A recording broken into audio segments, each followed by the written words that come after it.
Good morning, students. In my previous lecture, I explained you about the second phase of the Indian national movement, partition of Bengal, and the people reaction against this movement. Now, in this part, I will explain you about the assertive nationalist. Now, in the second phase of the national movement, there emerged a new and a younger group of leaders within the Congress who did not agree with the methods and ideology of the early nationalist leaders. These angry young men stood for complete Swaraj to be achieved by more self-reliant methods. They also wanted to have a mass base for their movement. This group of leaders came to be known as assertive nationalists. They were so called because they had a different outlook that advocated active resistance to British imperialism. They condemned the British rule in India and held it responsible for the country's downfall. They called upon the people of India to make sacrifices for the sake of their country. Three prominent leaders of this group were Bal Gangadhar Tilak, Lala Lajpat Roy, and Bipin Chandra Pal. They are famous as the Lal Bal Pal trial. The most aggressive among the nationalist leaders, Bal Gangadhar Tilak, the British journalist V. Cherlow described him as the father of the Indian unrest. Besides Tilak, the other leaders known for their bold action, they were all you know, Bipin Chandra Pal, Lala Lajpat Roy, and Aurobindo Ghosh was also there. Now their basic beliefs and the objectives were: the assertive nationalists had no faith in the British sense of justice and fair play. They highlighted the deceit and treachery by means of which the British had conquered India. Lajpat Roy wrote, "The Englishman hates or dislikes nothing like beggary. It is our duty to tell Englishmen that we are no longer beggars." The phase of the three P's, pray, please, and petition, was now over. Tilak said political rights will have to be fought for. The moderates think that these can be won by persuasion. We think that they can only be got by strong pressure. Their sturdy spirit provoked self-reliance and self-determination. As regards the ultimate objective, the assertive nationalists would not be satisfied with anything lower than Swaraj, either self-government. Tilak said, "Swaraj is my birthright and I will have it." The leaders, having moderate policies, asked for dominion status, either self-government under the British Crown. Their objective was to improve the existing system, but the assertive nationalists thought that no piecemeal reform would do. Lajpat Roy wrote that a subject nation could have no politics except the politics of freedom. Assertive nationalists were intensively nationalist. Their programs, their methods were: first, that is the revivalism. Assertive nationalists sought to build national movement on the basis of people's religious beliefs. Tilak revived the Shivaji festival in 1895. They presented Chandragupta Vikramaditya, Rana Pratap and Shivaji as a national heroes whose memories should be cherished. Now, Swadeshi, that was the second program or the method of struggle was. Swadeshi was a weapon which could stimulate India to produce everything for their requirements within her borders. The Swadeshi idea was popularized by occasional bonfires of foreign cloth, salt, and sugar. The blazing flames were greeted by sounds of Bande Matram, Mother I Bow to Three, means Bande Matram they were did.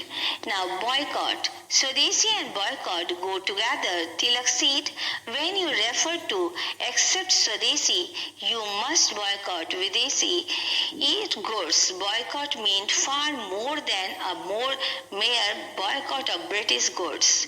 It also included the boycott of government services, honors and titles. Besides, a man selling or buying foreign goods would be subjected to social boycott. None would talk to him and none shall dine with him. Social boycott would naturally make one's life quite miserable. Now the fourth method was the national education. During the Swadeshi movement, many new educational institutions were started. The contents of national education were secular education, religious or moral education, political education, and vocational or the industrial education. Religious education was aimed at building up a pupil's character, whereas political education meant carrying out one's civic and political responsibilities. Now these all were the methods of or the programs of the struggles for the assertive nationalist. Now let me explain you about the causes for the rise of the assertive nationalism. The efforts made by the early nationalists exposed the true nature of the British rule and convinced Indians that British rule was responsible for the miseries of their country. To failure of the early nationalists to get something substantial from the British government, the younger elements within the Congress realized the fertility of the peaceful constitutional methods adopted by the early nationalists. The worsening economic condition of the country caused by the British exploitative policies along with the famines which ravaged the country. The ill treatment meted out to the Indians in the British colonies in other parts of the world, especially in South Africa, led to the rise of assertive nationalism. Contemporary international events like the defeat of Russia by Japan, defeat of Italian forces by the Abyssinians made the Indians believe that it was possible to defeat imperialism through assertive method. The repressive measures followed by the Kurgans. So these all are the causes for the rise of assertive nationalism. The main objectives of the assertive nationalist was the immediate attainment of Swaraj or a complete independence as it existed in the United Kingdom. Now, in short, let me explain you about the methods used by the assertive nationalists. First, that is, they advocated vigorous political actions. They believed in using pressure, tactics, and direct action and adopted the policy of non-cooperation and resistance to unjust acts. They adopted the concepts of Swadeshi boycott, national education, and passive resistance, means a way of opposing the government by peaceful means. by refusing to obey order.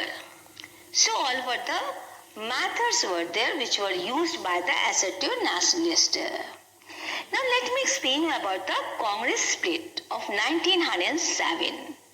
The split between the early nationalists and the assertive nationalists occurred. This split, the reason was what? The assertive nationalists wanted to adopt stringent method, whereas the early nationalists were not in favor of this method. There were differences between the early nationalists and the assertive nationalists on Swadeshi and boycott. The assertive wanted to extend these movements from Bengal to the rest of the country, whereas early nationalists wanted to confine the movements to Bengal only. There was a tussle between the two groups for the presidency of the Indian National Congress. The assertive nationalists opposed the name of Lala Lajpat Rai as the president at the Surat session, whereas the early nationalists proposed the name of Ras Bihari Ghosh. Finally, the assertive nationalists were expelled from the Congress. Now, what were the main achievements of the early nationalists? Their main achievements were they inculcated national pride among the Indians by extolling India's past. They promoted self-reliance through Swadeshi and boycott movements. They gave new slogans to the Indian national movement like non-cooperation, passive resistance, mass agitation, and self-reliance.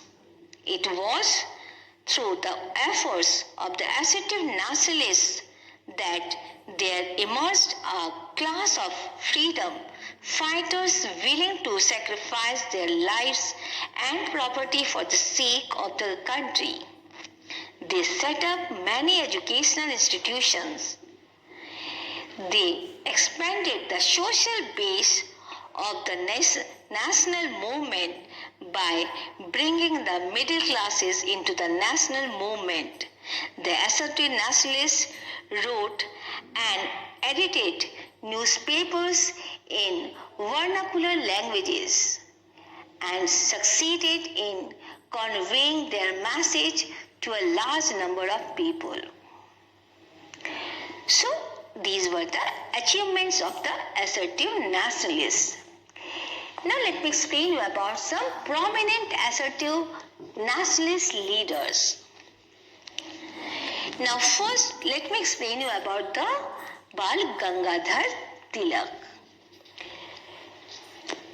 Bal Gangadhar Tilak was born on July 23, 1856. He was the real founder of the popular anti-imperialist movement in India. The Deccan Education Society was founded under Ranade's guidance in 1884. A number of patriotic Indians, including Gokhale and Tilak, were associated with the activities of society. The members of the society offered their services as teachers on a nominal salary. Thus, it was possible without large funds to start many educational institutions, including the famous Fergusson College at Pune. Now, let me explain you about the contributions of the Bal Gangadhar Tilak. First contribution was demand for Swaraj.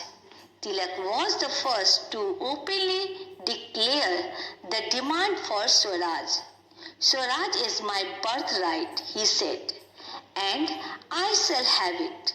Tilak was convinced that political rights could be achieved by aggressively demanding them. His entry in the Indian political scene was marked by a shift from petitions to demand. For political rights, he was the first nationalist leader who sought close contact with the masses. With this objective and to inculcate courageous self-defense and patriotism, he organized many akras and the lathi clubs where physical training was imparted. Now, second contribution was the priest nationalism. In 1893, Tilak started using the traditional religious Ganpati festival to propagate nationalist ideas through songs and speeches.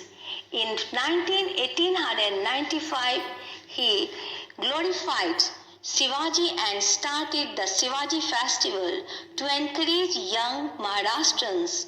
He started 2 newspapers, that was Maratha English and the Kesari in Marathi, which soon became the mouthpieces of his ideas.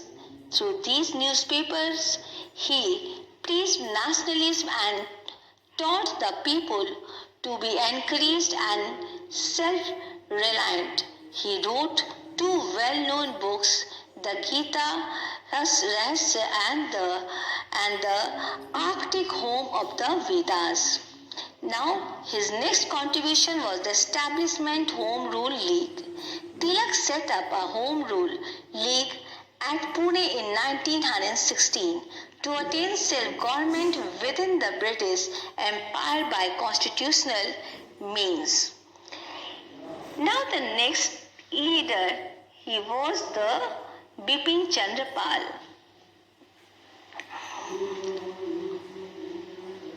Now Bipin Chandra Pal was the prophet of a bold, self-reliant nationalism in India. He was born in 1858 at Sylhet, now in Bangladesh. He began his career as the headmaster of a high school in Cuttack.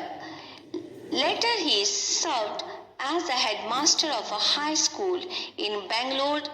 In 1876, Bipin Chandra joined the Brahma Samaj movement. In his later life, he again became a total convert to Orthodox Hinduism. Now his main contributions were role as a journalist.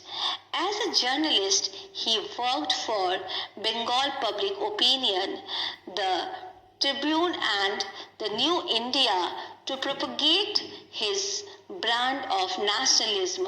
The British government found his writings seditious. Further, he was required to give testimony against Aurobindo Ghosh, which he refused.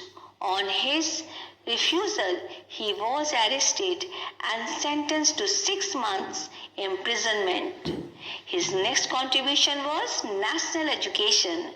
Bipin Chandra wanted national education to be the basis of the freedom movement. It would arouse nationalistic passion and become an effective instrument of the social progress.